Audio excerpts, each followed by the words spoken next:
భారతీయ పురాణాలు మరియు మతంలో విష్ణువు ఒక సమగ్ర స్థానాన్ని ఆక్రమించాడు.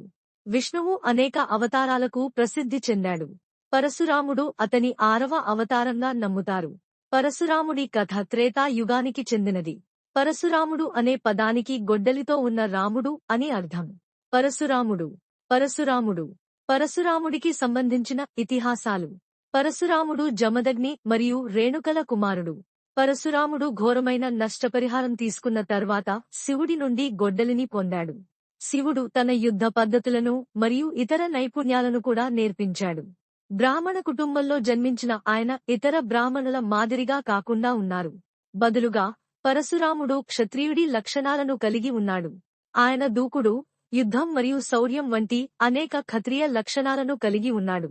అందుకే ఆయన 2 వంశాల నుండి నైపుణ్యాలను కలిగి ఉన్నందున ఆయనను బ్రహ్మ క్షత్రియ అని పిలుస్తారు.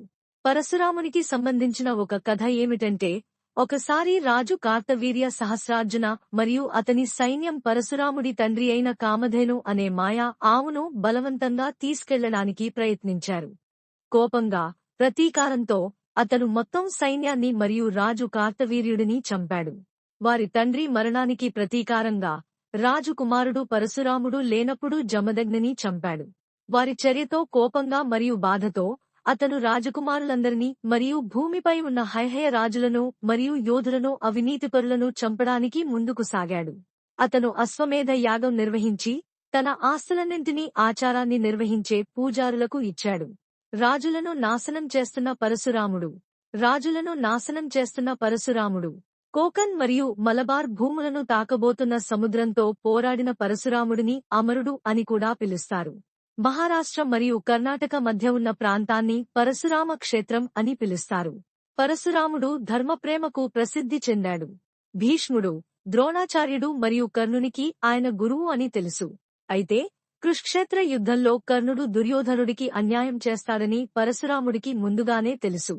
కాబట్టి మంచి గురువు విధిగా కర్ణుడు దుర్యోధనుడికి బ్రహ్మశాస్త్రం నేర్పించాలని నిర్ణయించుకున్నాడు. కాని ఆ జ్ఞానం అతనికి ఏమాత్రం ఉపయోగపడదని కర్ణుడిని శపించాడు.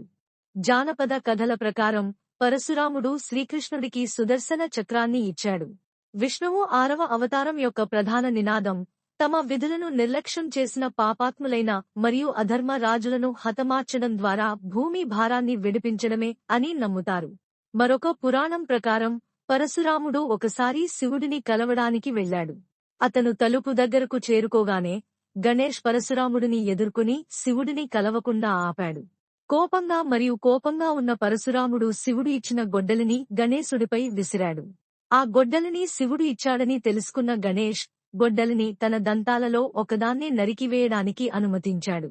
కల్కి పురాణంలో ప్రస్తావించబడిన మరో కథ ప్రకారం పరశురాముడు ఇప్పటికీ భూమిపై నివసిస్తున్నాడని నమ్ముతారు. పరశురాముడు శ్రీకల్కికి యుద్ధ గురువుగా ఉంటాడని, ఆయన విష్ణువు యొక్క చివరి అవతారం కాబోతున్నాడని చెబుతుంది. శివుడిని ప్రసన్నం చేసుకోవడానికి ఒక దీర్ఘ సంస్కారం చేయమని కల్కిని ఆదేశిస్తాడు. సంతోషించిన తర్వాత శివుడు కల్కికి దివ్య ఆయుధాలను అనుగ్రహిస్తాడు.